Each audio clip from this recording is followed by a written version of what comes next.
70-ാം വാർഷികം ആലുവ മെയിൻ ബ്രാഞ്ചിൽ ആഘോഷിച്ചു. ചീഫ് മാനേജർ സബിത ബാലകൃഷ്ണൻ ഭദ്രദീപം കൊളുത്തി. Chief association AK Firdous, P Murugan, Aravind Vijayan, G Rangarajan, Balakrishnan എന്നിവർ സംസാരിച്ചു. മധുരപലഹാരങ്ങളും വിതരണം ചെയ്തു. പാര ന്യൂസ് ബ്യൂറോ, ആലുവ.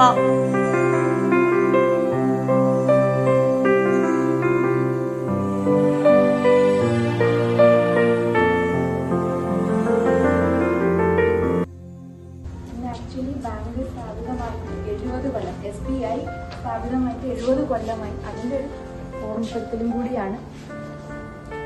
നമ്മൾ 1806 ബാങ്ക് ഓഫ് കൽക്കട്ടയൊക്കെ സ്റ്റാർട്ട് ചെയ്തിരുന്നു.